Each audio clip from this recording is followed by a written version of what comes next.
Zach Bader, welcome to the Mindset Advantage podcast. DJ, thanks for having me on.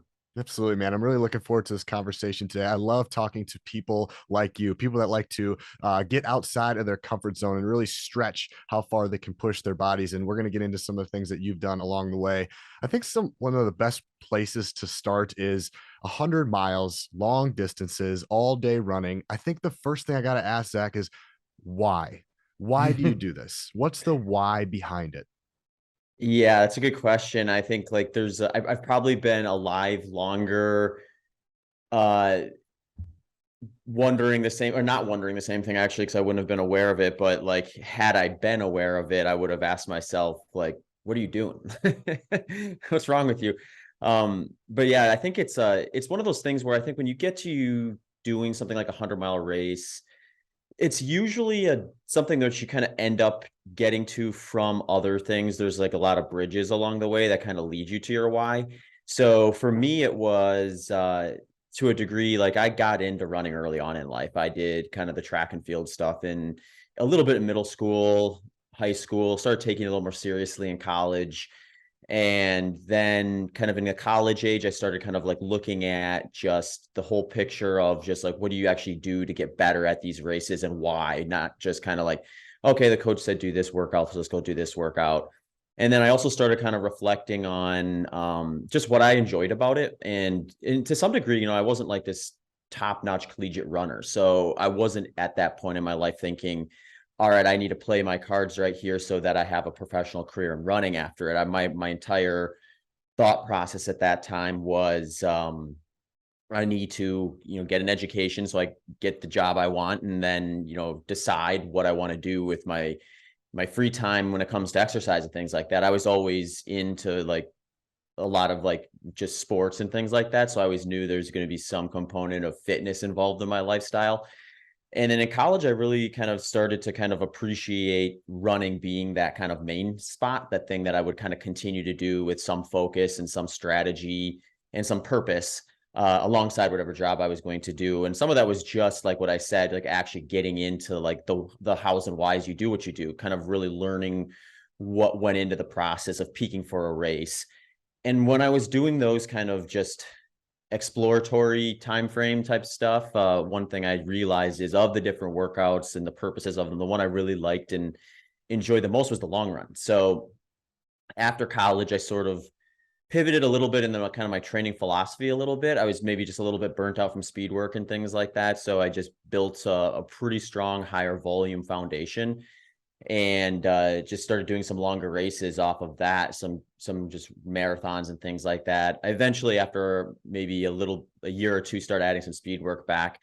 But ultimately, I just kind of really enjoyed the running side of things and found myself kind of like doing some races, but more so fixating on just like development side of things. And that led me to finding out kind of accidentally that there was a 50-mile race not too far from where I was living. And instead of doing a marathon that fall, I did that instead. And I kind of got hooked on it. So I waited a whole nother year because I didn't really know what my why was at that point. I knew that I wanted to probably do ultra marathons at that point, but I didn't know if I had a good enough reason to start because I was only like 24 at the time. So my thought at that time was like, ultra marathons are kind of for older people where like I can just do a bunch of other stuff until I'm in like my 30s, then maybe I'll start doing ultra marathons. But after doing that first one, I think I was starting to shift my mind towards maybe adding that to the rotation. So then that following year I did my second ultra marathon and I was really hooked at that point. I did two more within like a 2-month time frame. And at that point, I decided I want to just train specifically for ultra marathon. So then my why was just like, how do I find my limits at this? Like, how do I, like, this is kind of this new frontier where I definitely didn't maximize my potential in kind of the Olympic distance stuff. But I had done enough of it where I sort of knew where the end game was there for me, or at least generally speaking, where it would end up being for me. Whereas with ultra marathon, and there was this like this wide open, like who knows how fast you could be, who knows how far you can run in a certain time frame, and then there was also the appeal of just a variety of different locations. So like you can do these things on like these really steep mountain trails, you can do them on a 400-meter track and everything in between. So it was just kind of this like wild west of like different options and different things that you could get interested in. If you got sick of one aspect, you could pivot to another, and you don't actually like give up on the activity you're doing. You're just changing the environment in which you're doing it and some of the structures of how you're going to train for it and things like that. So that was always motivating. And then on top of it, I was having a lot more success with like results in ultra marathons than I had at some of the shorter distance stuff. So that was appealing, just being able to kind of have this like maybe a little higher purpose in terms of feeling like I was like reaching my full potential at something, or finding something that would maybe I was more inclined to do a little better at than some of the shorter stuff. And that fed into things. And then by 2013, I started having some results that merited like sponsorships and things like that, and partnerships in the sport. And, friends and people who are also doing ultra marathons started reaching out to me for coaching and things like that. So I sort of saw that there was an opportunity there to potentially kind of pivot from my teaching career at the time towards doing kind of running and coaching full time. And then my why had sort of began to shift a little bit towards just like, what is it about the sport that I enjoy the most that's going to make it sustainable? And I told myself then, it's like, if I enjoy the training, so like essentially the 4, maybe 5, or even sometimes 6 months leading into a goal race that you target, if you really enjoy like watching that development take place, watching your fitness progress, transitioning from certain focus points of the training block into others, then you're doing the right thing. It's worth your time. It's worth investing the energy in framing a career or a business around it. And yeah, and that's just kind of been my big why ever since. So I guess like to answer the question in short, it's sort of evolved. And I think it probably has to continue to do that to some degree. But at this point in time, I think the biggest driver for me is just like, regardless of where I end up at the end of a race from a finish line standpoint, did I really enjoy and appreciate the learning that I did along the way, the stuff I was able to do from the day-to-day side? Is that still motivating? Is that still fun?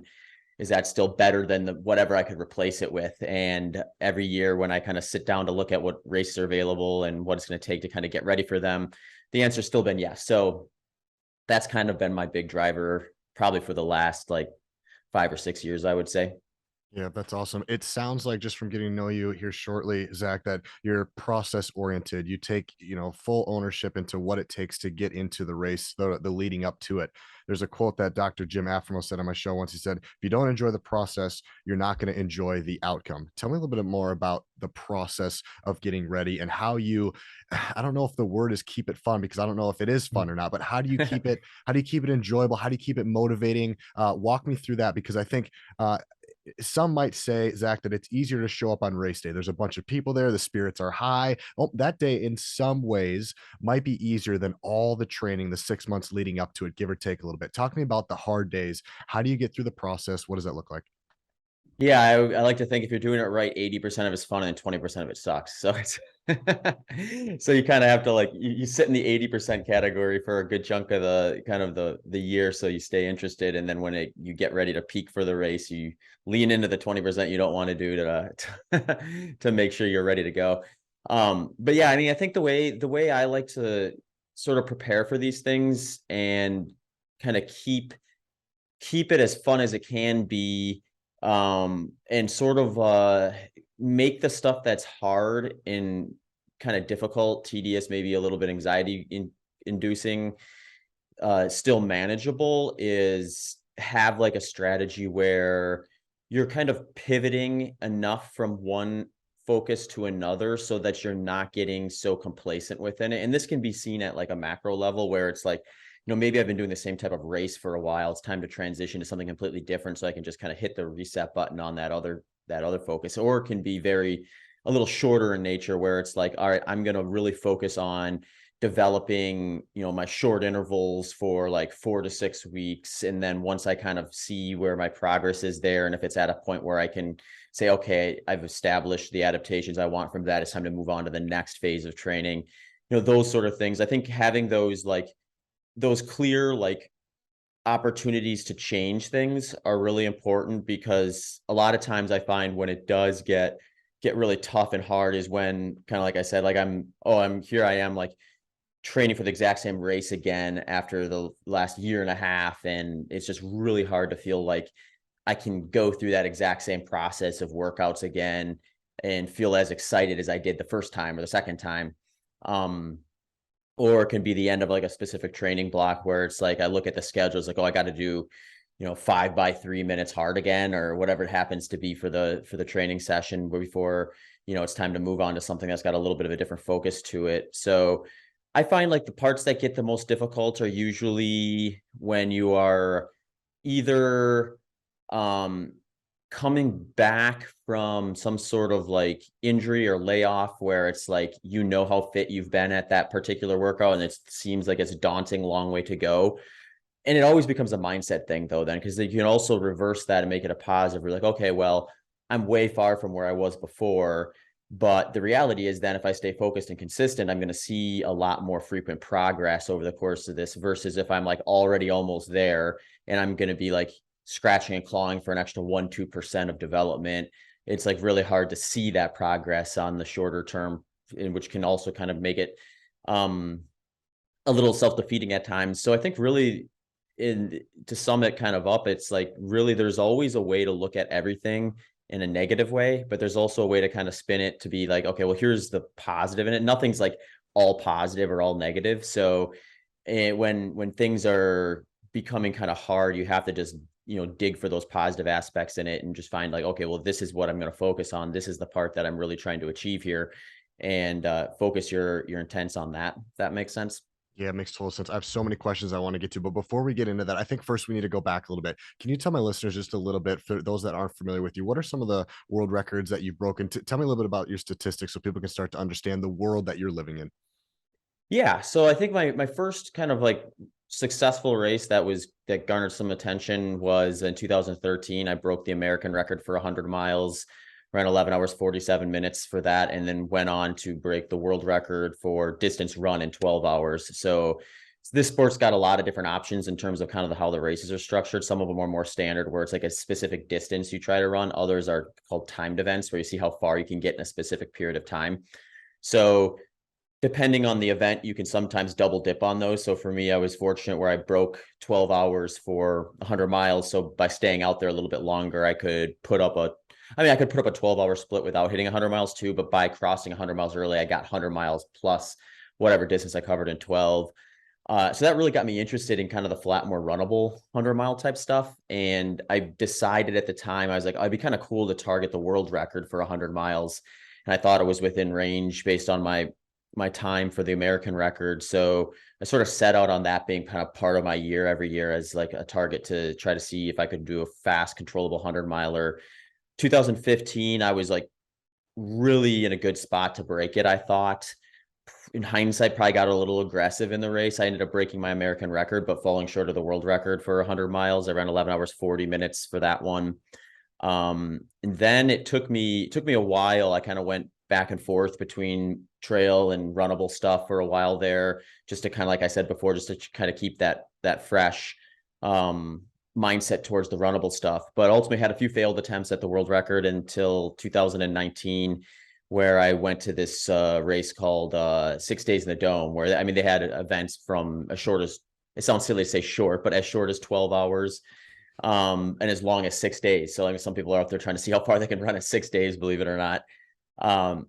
So there I ended up running 11 hours and 19 minutes for 100 miles, which was about 10 minutes faster than the world record at the time, or 9 minutes, I should say, and then continued on for the next would have been about 30 or 41 minutes to get to 104.8 miles for 12 hours. So I broke 2 world records that day, and that was kind of to date my best race, and kind of just set me off on my most successful racing year to date in 2019, which is given the pandemic and everything after that has been like, it's been a little more choppy since then. I've had I did a treadmill 100-miler, won the USATF 100-mile road championships after that. And then this last year, I had some injuries I was getting over. So I'm sort of starting to kind of get that foundation and everything in place again to hopefully do some stronger races for the rest of this year. It's amazing, man. I want to dive into some of the mindset stuff. I think when people think 11 hours or 12 hours running, it's a lot of time spent on your own in your own head. And one of the big things we like to talk about on the show, Zach, is self-talk. I'm just curious, man. What are some of the things you're saying to yourself? What works really well? You caught my attention earlier when you said nothing is all positive and nothing is all negative, which means to me that you're trying to stay as neutral as possible. Is that true? And then what are some of the things that work well for you? Is it mantras? Is it phrases? Are you distracting yourself? Talk to me about the self-talk. Yeah. Yeah, I think there's a difference for sure between like races or events that you've done a few times, so you kind of know what you're getting yourself into, which can be good and bad. It's like for one, you kind of know where the mistakes can be made, you know where the hurdles are likely going to be. You've done the process, but you also kind of know how dark it can get. So it's like there's a little bit of ignorance is bliss the first time you do anything like this Yeah, too. sure. So I mean, I think of the first time I did 100 miles, when I look back at it now, I think like I had no reason to believe I was going to even make it to the finish line, much less have a relatively decent day. So, but not knowing that at the time, I was convinced I wasn't only going to do it, but do well. So it was like, you get a little bit of that balance there. Um, I think really the big thing is the way I like to look at it is like, it's obviously a physical thing in the sense that you're running all day long. So there's going to be wear and tear. There's going to be things you need to take care of your body with, like fueling and hydration, that can more or less kind of be consistent from one race to the next. There's just going to be some physiological needs that you need to take care of. And then there's the mental side, which I think this one becomes a little more varied from race to race, or can get a little more out of control to some degree, where I really think like if we're honest with ourselves, like running 100 miles is just too much mentally to wrap your head around for like the entirety of the process. So if you're sitting there on the starting line or in the early miles thinking to yourself, okay, I'm going to get to 100 miles, and you're just kind of counting down, just like nonstop that whole day thinking, I'm running 100 miles today, I'm this close to getting to 100 miles, I've gone this far, and that sort of thing, you're going to find yourself in a spot where whatever's left is way too big for you to really be positive enough about to continue going on. So you really do have to break it into small chunks, where it's like the trail races are a little more conducive to this because they oftentimes have aid stations that are kind of built into the course. So you can kind of break up your targets from one aid station to the next, where you're just really not thinking about the finish line. You're not thinking about some aid station that's 40 miles up in the distance. You're just thinking about, okay, next aid station is 4.8 miles away. I need to take care of these 4.8 miles, do the stuff I know I'm supposed to do from the plan between there and then, and really make this like, just like you would in a day to day. Like when I sit down to do a run in the morning, I'm not thinking about how in 14 days I've got this workout that I'm going to have to do, or in 14 days I'll have run X number of miles. I'm thinking about getting that one workout done. That next one will take care of itself when I get there. You need to practice that in training in order to do that in the race itself, and train your brain to be able to try to take off small chunks and kind of have that tunnel vision, so you're not burning mental energy overthinking about what's coming up later on in the race. And I think there's interesting ways to kind of practice that in training. One is like when I'm doing, say, speed work or shorter intervals, it could be something as simple as like, inevitably whenever I do these things, like let's say I have 10 short intervals on the schedule, and I'll get to 3 and start questioning whether I should be doing 10. I'll also go into the whole thing like, well, maybe 10 would be too much and I'll take a future workout off the table, so I should settle for 8, when in reality 10's fine. 12 would be the one that would put me in a position where I would sacrifice future training. And you kind of have to, like, at that point back, I was like, well, what am I thinking about 10 at right now? I'm at 3, let's just do 4. And then when you're at 4, let's just do 5. When you're at 5, let's just do 6. You sort of train your brain to get better at kind of just really thinking about just the next one. And then by the time you get to, then eventually you find yourself getting to be 1 or 2 away. And then you just kind of laugh about how you were ever thinking about how that workout wasn't going to be achievable. Same kind of thing with running 100 miles. It's like, maybe it's like first benchmark's 10 miles, next benchmark's 20 and 30, and then just kind of chipping them off, versus when I'm at 30 thinking about how unreasonable it is to think I'm going to run 70 more miles. One that's maybe a little more specific to the race itself that I really like to do is the way I kind of train is I'm doing like important things but least specific stuff earlier in the plan, sometimes weaknesses if there's a big glaring weakness based on the race I'm doing. And then as I get close to the race, I'm just getting more and more specific, to the point where by the end, I'm doing a lot of volume at a relatively low intensity, and I'm starting to stretch out my longer runs to be as long as they're likely going to get within the training plan. So that gives me a lot more opportunity to really work on my mindset at the intensity at which I'm actually going to be moving. Because there's a difference there. Like if I go and race a 5K, yeah, it's shorter. I'm done way sooner, but it's like an intensity that's so different than the intensity I would do for 100 miles that there's sort of this like ringing in your ears that like just makes it impossible to like start thinking of like 3 or 4 different things you could do or fixating on a mistake you made a half a mile back or something like that. There's just no room for that because everything is just so like, fast forward in a race like that. Whereas in 100 miles, you can be thinking about, well, I've got these 3 options. Which one should I check? And you can just kind of fixate on it and just sit there and let it fester to some degree versus like actually just making a decision and going with it. Or you actually make a mistake, recognize it, instead of moving on and saying, there's no going back. I just need to like pick the best path forward now, sitting back there and like constantly for the next couple hours thinking, oh, if I had done that differently, I would have be right here instead of here. And those are all just self-defeating things. Those are all like kind of negative self-talk. So really, I think all the stuff you're doing mentally is you're just getting really good at identifying the negative talking points that show up in your head consistently. Both there's some that just kind of ring true for basically all ultra runners, and there's ones that are maybe unique to yourself.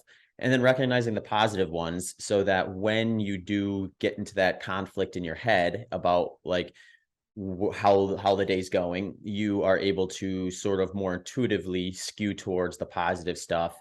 And I think when you can do that, what ends up happening is you ultimately get to this point where you're always asking yourself or checking in with yourself of like, can I keep going this pace or can I go faster? Do I need to slow down?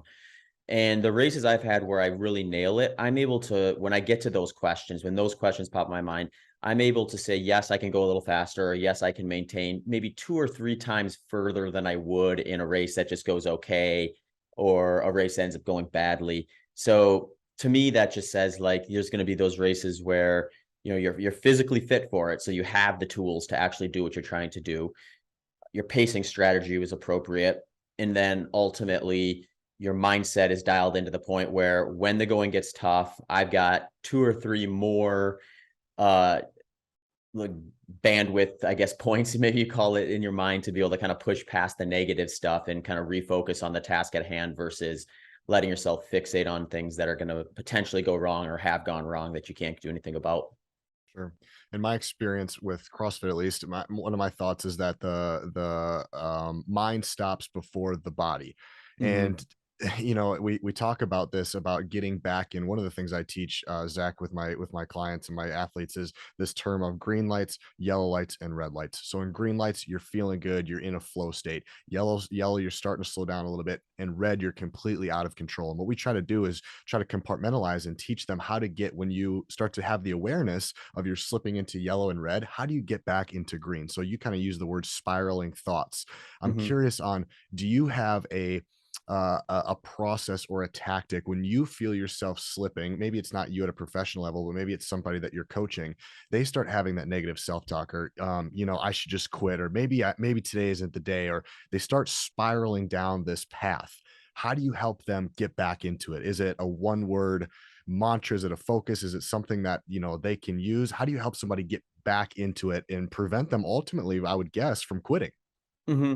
Yeah, this is a good question. I think like the number one thing I try to kind of reinforce with myself and my coaching clients is just looking at the whole picture versus the race itself. So there are perfectly acceptable times to drop out of these things. I think like, if you're going to take on an injury that's going to take the sport and the activity Sure. you're trying to kind of have part of your life away for a significant amount of time, or, you know, maybe maybe you're sick or something like that, something that's going to be like more of a like you're doing more damage than good here by sticking in. It's just like, bad luck more or less. And it's not like, it's one of those things where when you ask yourself, you do enough of these things, you're going to see every scenario, and some of those scenarios are going to be acceptable to actually like say, today's not the day. But most of the time that's not the case. So what I like to tell people is when you find yourself at a position where you're just like, all right, maybe I should let this goal go and move on to a lesser goal, or maybe I should drop out altogether because it's not my day. There's another race 6 weeks down the road. I can try there. Maybe things will go better.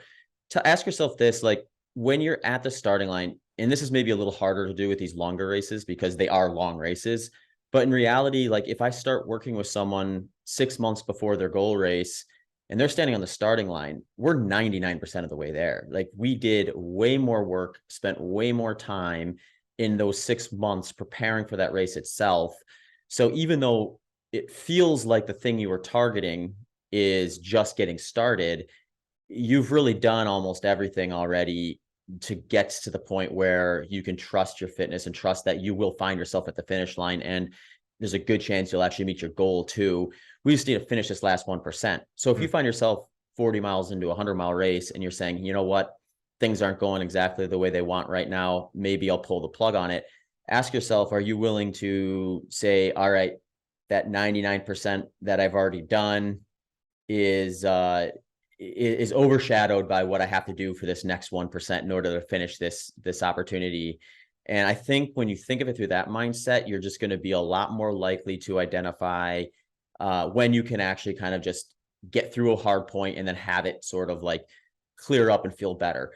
And it gets a little unique with 100 milers and things like that, I think, because there is this weird thing that does happen almost no matter what. There's going to be a point in the race where you feel like, all right, I don't know if I can do this. I'm questioning myself. And sometimes it gets really bad and you're just like, it cannot get any worse than this. And then inevitably you think, well, how much further do I have to go? Can I do it? Let's say you're 70 miles in.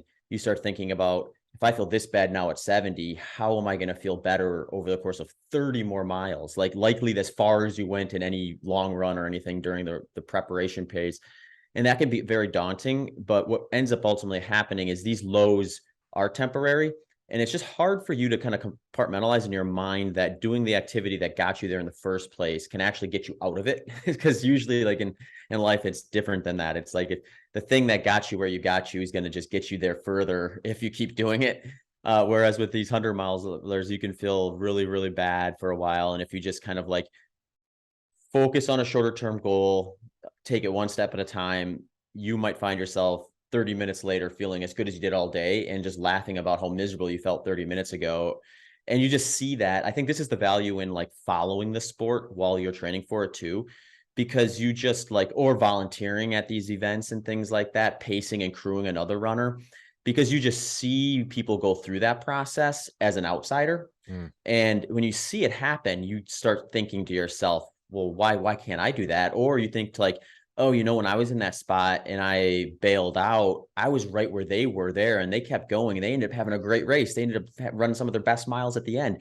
And you sort of see that and it becomes like maybe a little bit of a paradigm shift to some degree where like, you're like, okay, I see how the process works here. It's not linear. It's not like it's all going to be good or it's all going to go downhill continuously. It ebbs and flows. So I think just being aware of that is a lot of power in the race itself, because then when it does happen to you, you're not sitting there thinking, what do I do here? Why is this happening to me? I did the preparation. I should be ready. You're thinking, oh, this is what was supposed to happen. I'm just at that point now. I need to get through this hard part. And by doing so, I'll end up at the finish line where I want to be in a little bit. That's right. Man, awareness is so huge, and I love talking about it. I really like, Zach, what you said about 99%. I mean, if we look at 6 months of training and leading up to this, we've done all I mean, some would say we've done all the hard work, or we've done a Mhm. lot of the work, 99% of it. One of the things that I like to say, or I like to pull out, is I like to think about myself. I like to simplify things in my self-talk, but I also like to take myself away from the event that I'm in. So if I'm in a Mm. very hard, interval session or workout, something that I continually come back to is be proud of your effort. And I try to put myself in bed that night, because every night when I go to bed and I put my head on the pillow, I'll know then, did I put in the type of effort that I'm proud of at the end of the day? And it kind of takes me away, not only from the pain I'm feeling, but it takes me away to, how am I going to feel about this in 10 minutes? I'm going to be fine. In 10 hours, I'm going to be way fine. How am I going to feel about my effort then? When I was researching I was watching a documentary about 100-mile runners, and one of the things the guy said was, his self talk was, your previous self wanted to do this. Your Yeah. former self, your former self wants you to finish. Mhm. And you kind of think about that when you're in the hurt, right? Your previous self was all for this. your former self wanted you to finish. Sometimes taking yourself away from the event, away from the pain, can actually help create a little bit more awareness. What are your thoughts? Yeah, no, that's a great point. And I think like this is something where experience can be helpful too, because, even when I've dropped out of races where I had a reasonable situation in which it was probably made sense to do it, and most people would say, yeah, I think that's probably a good reason to do it. You never feel as good about that decision 2 days, 3 days, a week down the road. And then when you drop out of one where you kind of look back in hindsight as like, oh yeah, I kind of bailed a little early on that one. I should have been a little more mentally strong on that day. Those ones you really look back at thinking like, wow, what was I doing there? Like, why did I think what got to me early on that race that shouldn't have, or that I need to kind of shore up before I put myself on another starting line. And it's just like you said, it's like the lesson there is inevitably there's really no way to practice perfectly what it's going to feel like if you have a rough patch at mile 70 and 100 miler, because you're just never going to be there other than in 100 miler. So but having those ways of kind of looking at it like you described, and like I just kind of said, is the way to do it, where you think back when you're in that moment, what is your future self going to think about in 2 weeks if you decide to pull the plug here? Are you going to honestly be able to say, yeah, that was the right decision for my long-term health and like longevity in the sport? Or am I going to look at that as like, I just put in a training block, finished 70 miles of a 100-mile race, and then decided that 30 miles that I do not too infrequently during long run development was too much to ask of myself that day. And more often than not, the answer is going to be like, yeah, you probably could have got that done and stuck it out and maybe ended up learning something valuable about yourself and about how you should approach these races that's going to pay forward in a future event and things like that. So thinking about like your future self, and then this is like kind of back to what I was talking about before, just like everything you did leading into it, and how every day during that training block, you probably at some point thought about what's the goal here. If the goal is running this 100-mile race on X date, thinking of those versions of yourself are probably going to be the more powerful ones to kind of keep you going in the long run. Because sometimes I think the pain of regret can be Hmm. worse than the pain of discipline.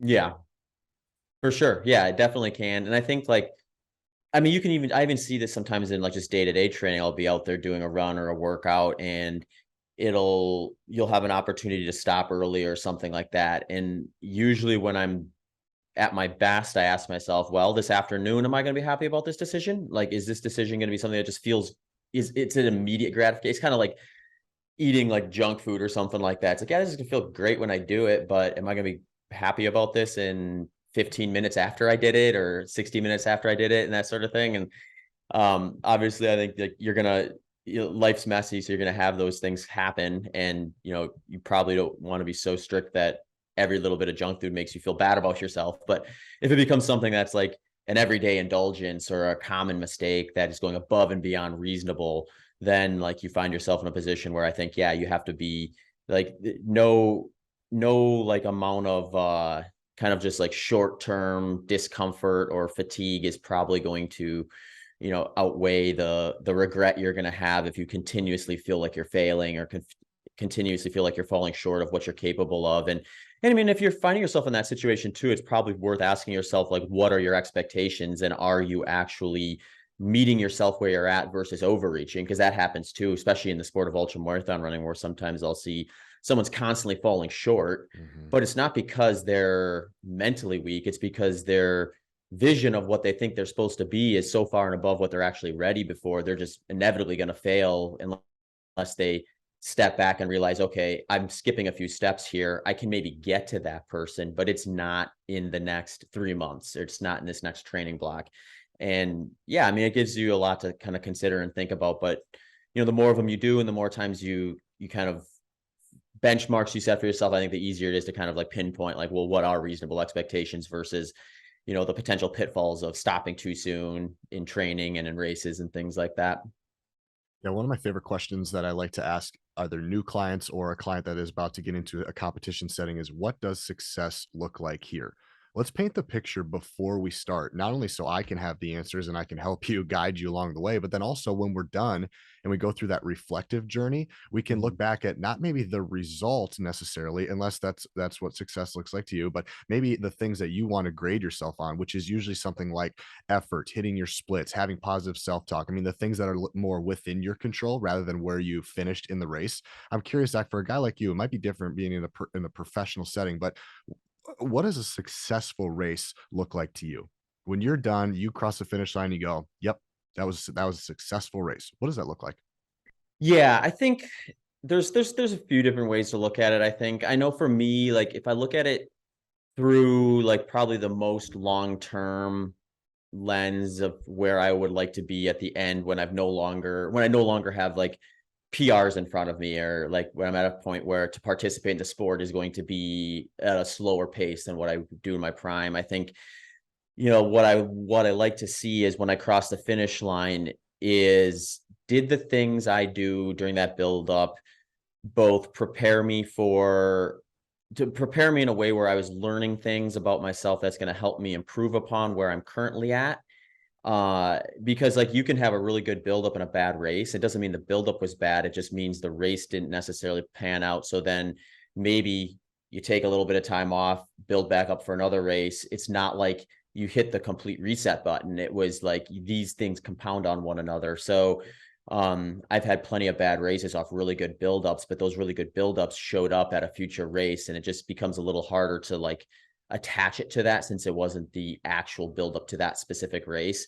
So when I have a race like that, first thing when I have any race, whether it goes good, bad, or otherwise, I like look to back, like, okay, well, where did I really succeed in the training block? What actually made me better? What are some things that were potentially like ill advised now that I'm looking back at it? Because the race, although it's not the end all be all, it is sometimes something that can indicate whether like you did make some mistakes in training. So I always kind of say like I actually learn more from the bad races than I do the good races. Because when I go to nail a race, the list of things I can improve upon are quite short. Like, and sometimes I can't even identify them. They're there, I'm sure, but they're just not as easy to see because there's nothing just like right in front of you saying, oh yeah, you missed out here. What did you do wrong that put you in that spot in the first place? So I think like making sure you actually spend time to kind of reflect on that stuff and like look at the race stuff. And I think one that's, I think, probably for just ultra runners listening or someone looking to get into ultra running is like actually take some time to look at your splits over the day. Like maybe you met your goal, but if you look at your race results and it's like clearly you are slowing down by a fairly aggressive amount the last 20% of the race, chances are there's some really, really good room for improvement there.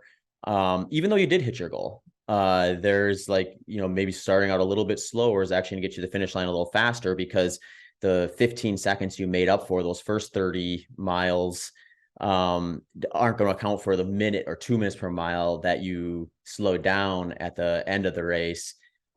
So things like that, I think, are always important to like, make sure you're looking back at, what you're doing in training. And like the training side of that too is just like something as simple as like look at your long runs, which your long runs are going to be the workouts that are going to be most specific to your race intensity.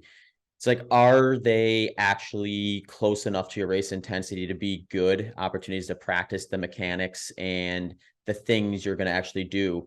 Because a lot of times, since the races are so long, the paces tend to be quite a bit slower on race day.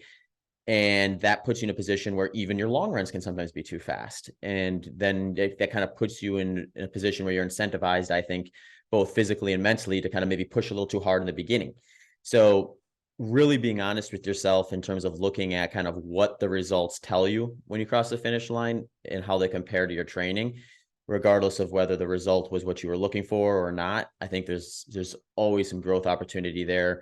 And I think that's like maybe to go full circle to some degree back to what we started is like a big why for me is that process of kind of always trying to continually learn about, what you maybe did wrong and right and continue to fine tune that approach. And ultra running's a little unique in this in the sense that there's just less research about it. There's less kind of like one ways to do it. I think like my biggest red flag I always share with people, if you're working with somebody or listening to a fellow ultra runner friend have a coach and they tell you there's this one way to do it and you have to figure out a way to make this work, or it's just not going to be be right for you, they're probably a little too ahead of where we act of what we actually know in the sport, because really, like, we're talking about so many variables when it comes to going 100 miles or whatever the distance happens to be, that whatever the right path is for your friend or your training partner might not be the best path for you. Mm. Some of the things I'm picking up on you, Zach, just taking some notes here, is that you're very intentional about what you're doing. You do what you do for a reason, and then it seems like also you're very open to feedback. What I mean by feedback is you look at the past performances, good or bad, to try to learn from it. I'm curious. I want to take it a step further. You're one of the best ultra endurance athletes in the world, and you've also been around other great ones. What other, in your opinion, what other characteristics or items would you say set you guys apart from the rest beyond being intentional and looking at the feedback? What are one or two other things that set you guys apart from maybe the mid level or even the novice level? Yeah, it's a good question. I mean, to some degree, it's probably just the opportunities a professional has outside of like the average person. It's like, I'm fortunate that I coach such a wide variety of people that, like, I mean, I coach people who are just finishing the cutoff. Like, they're racing the person who's sweeping the course. And if they pass you, you get pulled off the course. I coach the people who are in the middle of the race, and then people who are a little further up in the field as well. And with that, you get like a lot of variety also with lifestyle. So, um, if you're talking to someone who's married, you got 3 kids, they've got a 50-hour week job, that they've got maybe 2, 3, or 4 priorities that are non-negotiable before they ever get to their first workout. That's going to be like a difference that is going to impact your race results to a large degree. But then, there's definitely like, it's like anything in life to some degree too. It's like we all sort of have some choices that you can make or not make. And then it becomes a question of how important is something. So I think a lot of times there are sacrifices that certainly professional ultra marathoners make, because it's like, it's not a sport where the majority of podium winners at, even bigger races are going to have a career that is focused purely on them training and racing. There's going to be marketing stuff that comes along with that. There's going to probably be a career after the career that you need to consider. It's not something where you do like 5 or 6 years of highly successful ultramarathon running, and then you can kind of just figure out what hobby you want to do the rest of your life, like you could if you did that like in the NFL or the NBA or some of these bigger sports. So like, I think there's also like a question that you kind of have to ask yourself, like, is the cost above replacement worth it enough for me to go this route, this maybe less certain route of being a professional ultra marathon runner?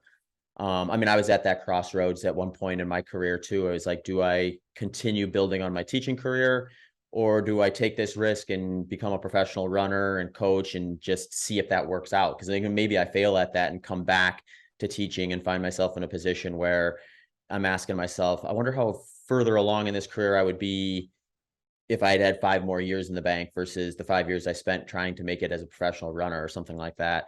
And I mean, everyone's going to have a different set of circumstances with that too, because some careers are going to be more conducive to staying consistent with it, where you get rewarded year after year for staying in it. And then by taking a step back or stepping away altogether, you're putting yourself in a position where maybe you're not only stagnating in that, you may not have that opportunity to get back into it at that point.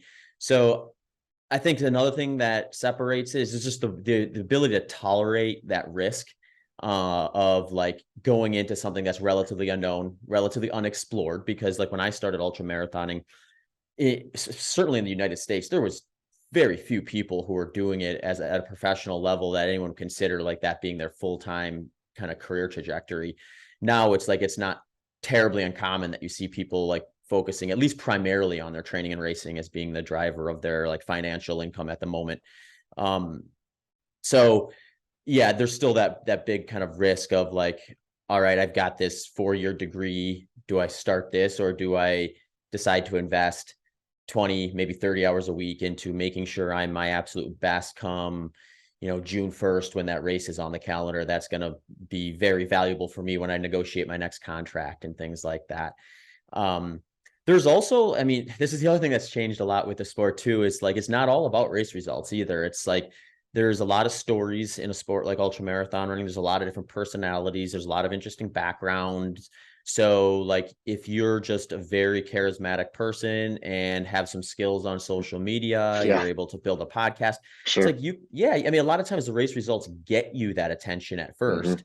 But if you build successful platforms outside of race results, then like that can become a job too. So like the sport's evolving with that, just like everything is nowadays, where there's a lot more like internet based career paths, I think, available to people that were just simply didn't exist 10 years ago in any large capacity, that sort of uh feed into like that. But I guess continue to answer your question, like maybe what makes someone like that a little more successful in terms of how they're able to kind of stay in the sport is they maybe have a passion or an interest outside of just the training and racing.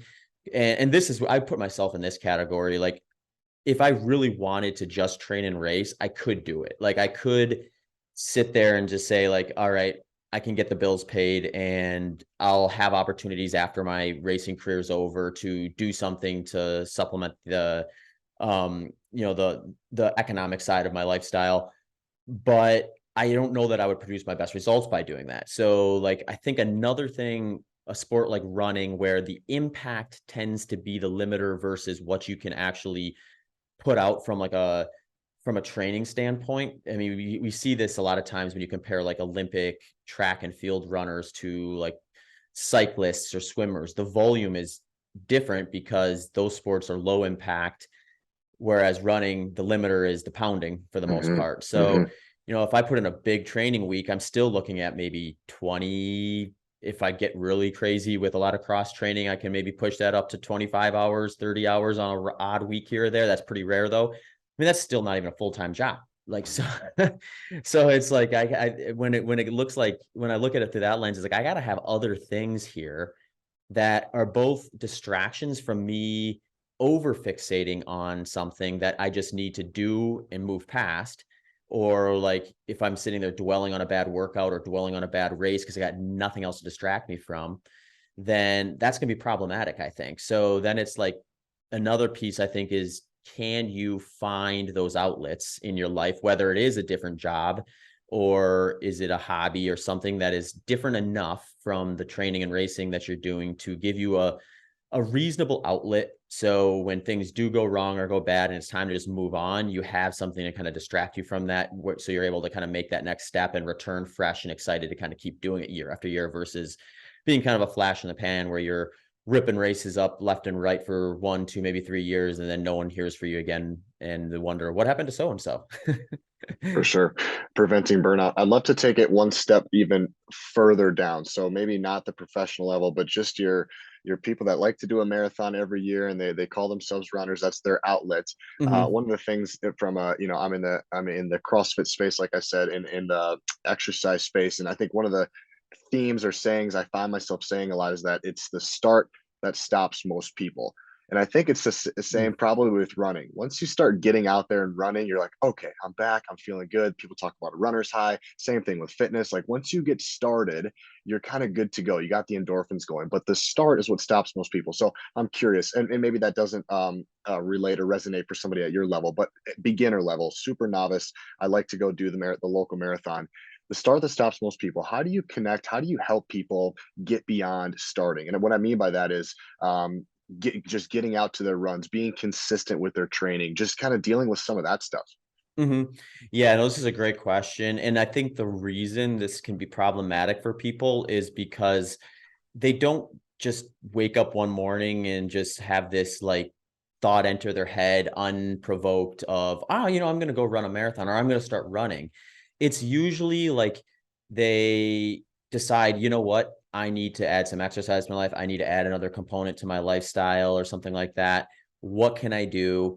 They talk to a friend, or maybe they're not even thinking that. Maybe they bump into a coworker, bump into a friend, and their friend's like, "Hey, I just ran the New York City Marathon, or I just did this," and they're just like glowing about it. And this person's like, "Wow, I want that. Like, I wanted to look and feel like that. Like that looks like something that would be beneficial." Right. So then the And the next, barrier to entry is low. Right. yeah, You don't need a right. gym membership, right? Okay, keep going. Hmm. Yeah. Yeah, no, exactly. They could go home and throw on whatever old pair of sneakers they have in the garage and just head out for a run if they wanted to, and likely not do too much damage. It's like, uh, Yeah, so like there's that excitement of like wanting to be what they just saw or wanting to kind of relate to that to some degree, but that person didn't necessarily showcase to them where they started. So when I'm working with someone in that situation, we first I tell them is like whatever you've been told about what you should do or whatever you've seen your friends doing, your coworkers doing, don't consider that right now because to some degree it's irrelevant. Like there could be some great lessons. They could have a perfect buildup. They could have followed all the best research-based practices. And if you do what they're doing today, it's going to be wrong for you because they have a background that you don't have. So we need to back this up and find out where you're actually at. Let's look at where your background in fitness is. Like, do you have a background in sports? Are you someone who's returning to running versus someone who's running for the first time?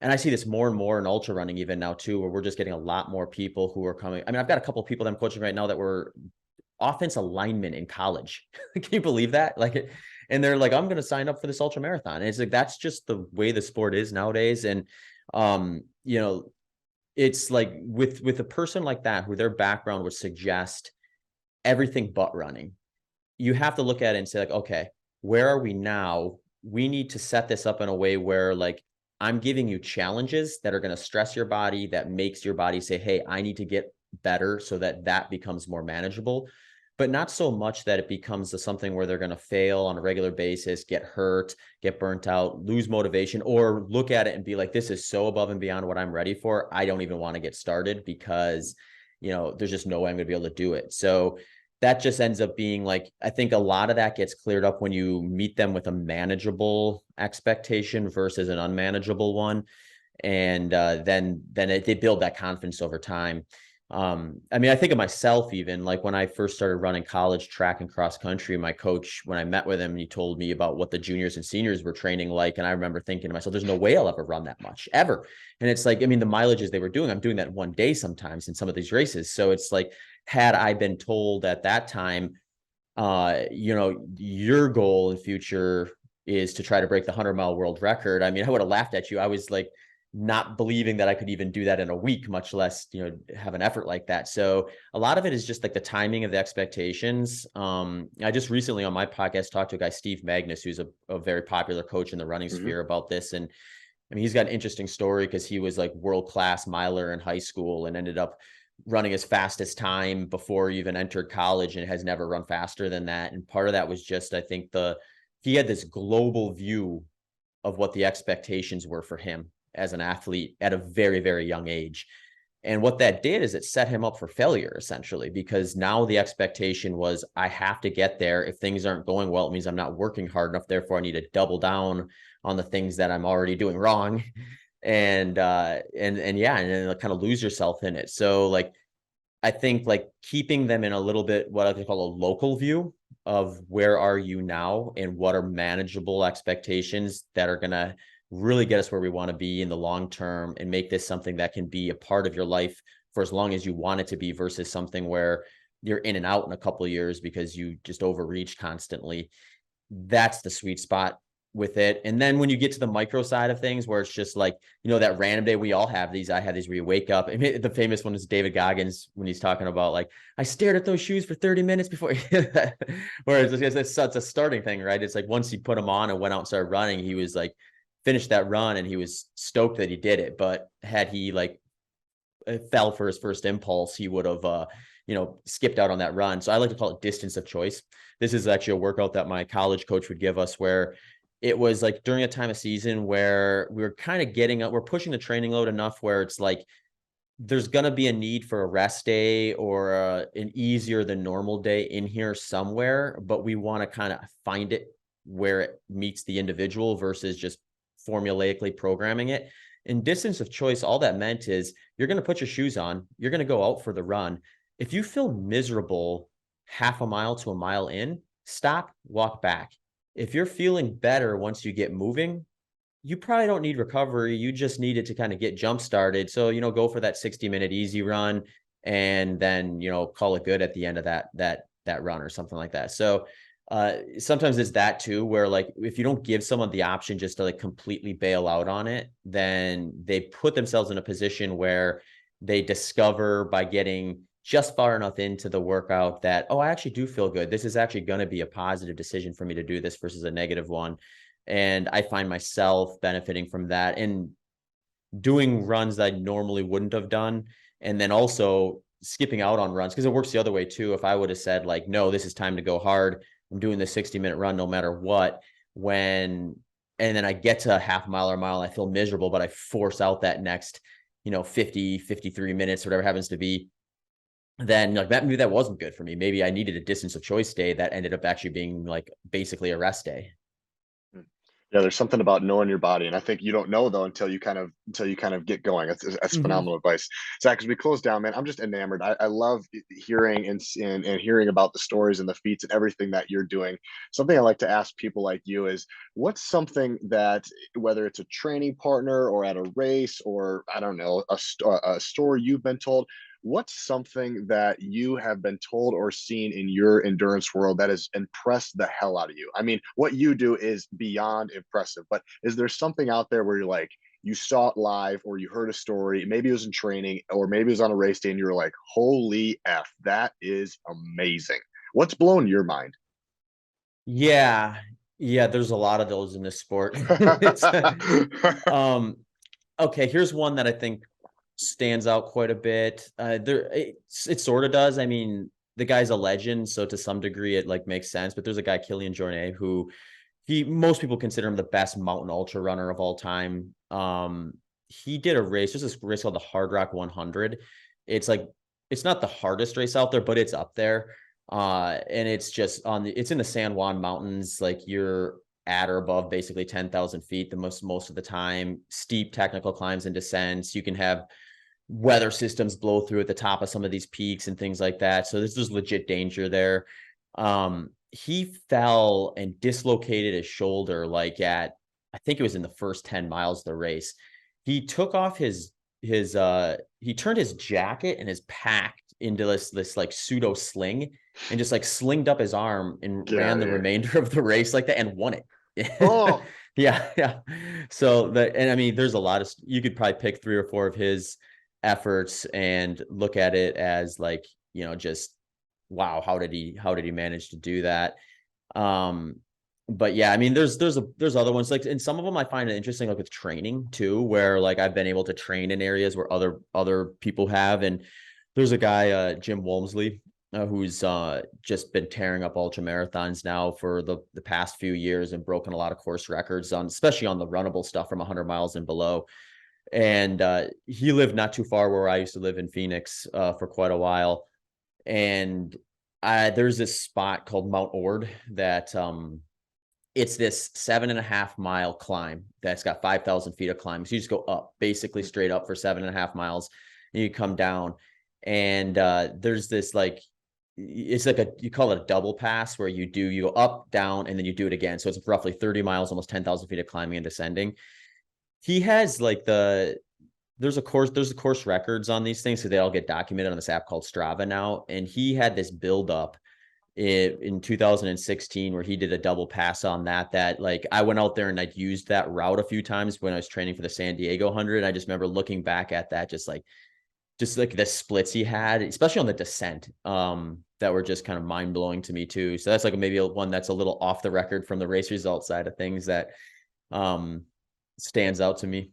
yeah, it's phenomenal, man. I like to end my shows, Zach, with just some applicable items for my listeners. So I'm thinking of somebody driving their car right now that maybe they are very new to running, or they want to take up running, or maybe they have a race, but they're just novice, moms and dads, things like that. I'd love to just hear as we close down, what 2 to 3 pieces of advice do you have to somebody who is just getting into running, or they want to get into running in the future as a professional ultra marathon runner? What advice would you give to them?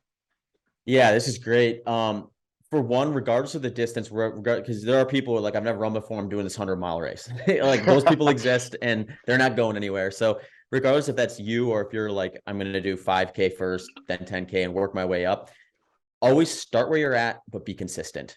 If you start where you're at and you're consistent, you're going to be better off when you're standing on that starting line to get where you're ready for on that particular day than if you try to like mimic someone else's training or overreach or get your head stuck in this, I need to run X number of miles to be ready for this, that type of mentality. So those are two big things. Start where you're at, be consistent within that.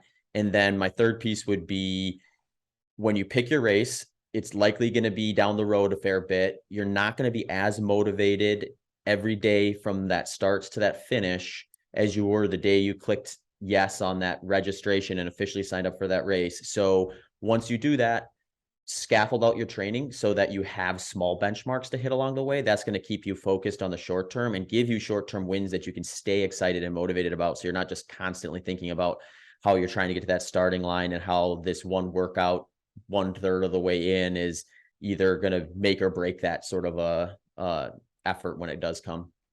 Phenomenal. Zach, where can I point my listeners? What are you working on if they want to work with you, or the floor is yours? What do you want to promote? Yeah, the best spot to find me is my website. It's just zachbitter.com, ZACHBITTER.com. That links to my podcast, coaching services. I've got pre-made plans as well as one-on-one individualized coaching options for people. All my social media accounts and things are linked to there too. So yeah, you can find me there. In terms of what I'm working on, mostly recording podcasts right now, coaching people, training, racing, engaging on social media when I can, and that sort of thing are kind of the stuff going on right now. If you happen to be in Austin, I do host a public open group run. So if you want to meet up in person, 9 a.m. Sunday mornings at Metz Park in Austin. So come out there and run some miles with us if you want. Man, so cool. Zach, this was a blast. Thanks for taking the time. Yeah, absolutely. Thanks for having me on.